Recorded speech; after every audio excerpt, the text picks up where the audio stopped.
काफ़ी बार क्या होता है हमारे स्टूडेंट लाइफ में, क्या होता है कि हम लोग क्या है कि किसी का मोटिवेशन सुनने के बाद कुछ घंटों के बाद या कुछ दिनों के बाद हम लोग क्या होता है वापस डीमोटिवेट हो जाते हैं। तो सबसे बड़ा प्रश्न ये उठता है कि हम अपने आप को यानी कि खुद को सेल्फ मोटिवेट कैसे रखें। तो सेल्फ मोटिवेट अपने आप को रखने के लिए क्या करना चाहिए, हमें क्या क्या बातें अपनानी चाहिए, इसके बारे में हम लोग आज बात करेंगे। यदि सबसे पहली बात ये, यदि मैं आपको कहूँ कि यदि आपकी जो इच्छा होती है वो ख़त्म हो जाए तो हो सकता है परेशानी ख़त्म हो जाए आपकी लाइफ में। जब तक आपकी इच्छाएं ख़त्म नहीं होती हैं तो परेशानी भी ख़त्म होने का नाम भी नहीं लेगी आपके जीवन में। कारण क्या होता है, क्योंकि जितनी आप इच्छा रखोगे उतनी ही ज़्यादा आपके सामने परेशानी का सामना करना पड़ेगा। जैसे उदाहरण के तौर पे बात करें, कुछ बच्चे ये सोचते हैं कि सर मैं एक RS ऑफिसर बन जाऊँ तो बढ़िया है, उसके बाद में मेरे को कोई टेंशन नहीं होगी। या मान लो IAS बन जाऊँ तो बढ़िया है। कोई ये कहता है मैं एक टीचर बन जाऊँ सरकारी तो मेरे लिए इच्छा पूर्ति हो जाएगी। तो ऐसा यदि कोई बच्चा सोच रहा है, यदि बिना नौकरी लगे बिना सर्विस किए हैं, तो वो ये इस चीज़ से वाकिफ़ नहीं है कि कभी भी इच्छा ना तो ख़त्म होती है ना ही परेशानी ख़त्म होती है। और जब तक इच्छा और परेशानी ख़त्म नहीं होती है जीवन में, तब तक आपके सामने ऐसी जो है प्रॉब्लम है डीमोटिवेट होने की, वो आती रहती है। जब भी आप जीवन में कभी भी अपने आप को मोटिवेट करने का यदि तरीका ढूंढना है तो मैं आपको कुछ बातें बताता हूँ, उसको ध्यान में रखिए।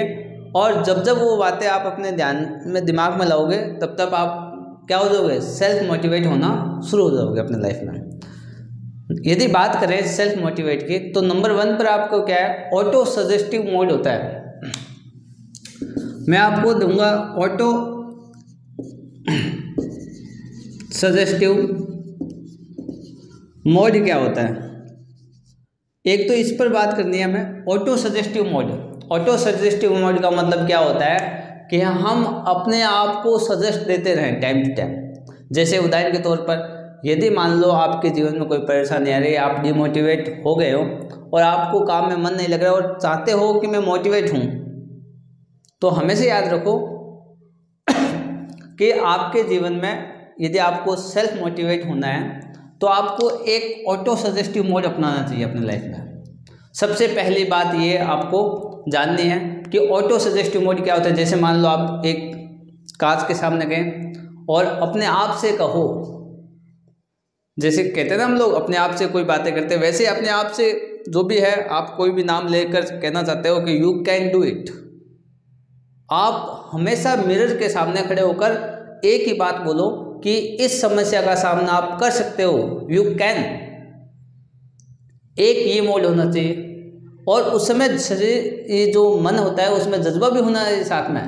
ऐसे नहीं है कांच के सामने जाओ आप कहते हो यू कैन डू इट, ऐसा नहीं होना चाहिए। जज्बे के साथ बोलना पड़ेगा आपको, जुनून के साथ बोलना पड़ेगा, यू कैन डू इट, और उसको अपनाना ही पड़ेगा। तो एक होता है ऑटो सजेस्टिव मोड, जो अपने आप को सजेस्टिव देना, कांच के आगे या किसी भी तरीके से अपने आप को सजेस्ट करते रहो, तो एक ये तरीका हो गया।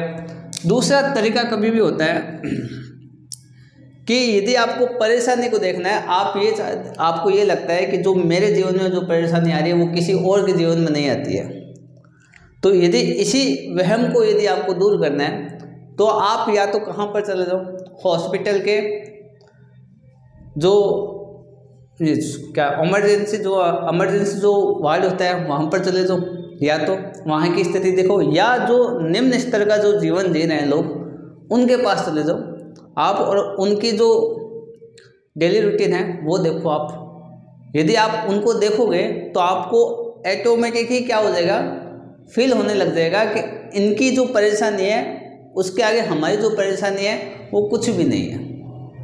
तो आप उनसे कुछ बातें सीख सकते हो कि यदि ये अपने जीवन में परेशानी इतनी झेलने के बाद भी यदि ये रह रहे हैं, जीवन जी रहे हैं, तो हमारी परेशानी तो एक छोटी है, हम इसे पार कर लेंगे।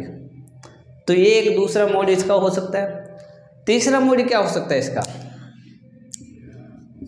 तीसरा मोड ये होता है कि जैसे आपने देखा होगा हमारे पूर्व राष्ट्रपति APJ अब्दुल कलाम ने 7 तरीके बताए थे कि अपने आप को क्या है मोटिवेट करते रहो। सुबह उठो आप, ठीक है ना। सुबह उठने के बाद आप हमेशा वो 7 तरीके हैं जो APJ अब्दुल कलाम के, वो तरीका आप अपना सकते हो। यदि आप वो तरीका नहीं अपनाना चाहते तो आप सुबह उठो और सुबह उठकर आप वॉकिंग पर जाओ, और वॉकिंग पर जाकर वहाँ पर क्या करो, आप अपने आप के माइंड में जो पॉजिटिव चीज़ है वॉकिंग के टाइम सोचना है कि आज ये समस्या है, इसका निवारण कैसे करें, ठीक है ना। ये समस्या निवारण है। यदि आप एक स्टूडेंट हो तो आपको, यदि मान लो आपका IAS बनने का सपना है, तो आपको ये सोचना है कि मैं IAS बन चुका हूँ, ये जनता की सेवा है और मेरे को इस समस्या का सोल्व करना है, सरकार ने मेरे को जिम्मेवारी दी है। उस तरीके से यदि आप सोचोगे तो हो सकता है कि आप उस प्रॉब्लम का सॉल्यूशन निकाल पाओ।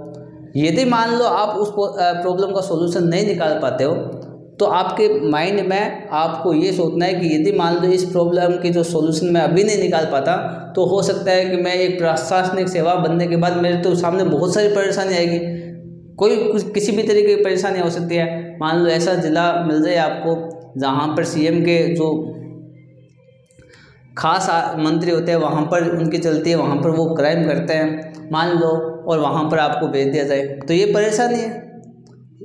होता तो नहीं है ऐसा, लेकिन मान लो ऐसा हो जाए, या मान लो ऐसे मान लो सिटी में चले जहाँ पर बहुत क्राइम होते हैं, वहाँ पर बहुत गुंडे रह रहे हैं, आपको धमकियाँ मिलती है खुलेआम DM को, तो ऐसी भी परेशानी आ सकती है। तो ऐसी परेशानी उस समय आप ये थोड़ी करोगे कि मैं IAS की जो सर्विस है वो छोड़ता हूँ। यदि आप IAS की सर्विस छोड़ना चाहते हो तो इसका मतलब ये हुआ कि आप प्रशासनिक सेवा के लायक नहीं बने हो। फिर प्रशासनिक सेवा एक ऐसी सेवा होती है जिसमें आपको लोगों को समझाना पड़ता है, ठीक है ना। आप उन पर समझाने से पहले एक्शन नहीं ले सकते, आप उनको समझो। आपका काम क्या है, समझाने का, लोगों को एकदम सही रखने का, स्वस्थ रखने का, लोगों का ध्यान रखने का आपका काम है। तो उसी प्रकार आप अपना आप क्या एक, यदि आप कुछ भी बनना चाहते हो, जैसे टीचर बनना चाहते हो, तो आप ये मान लो कि मैं स्टूडेंट को समझा रहा हूँ।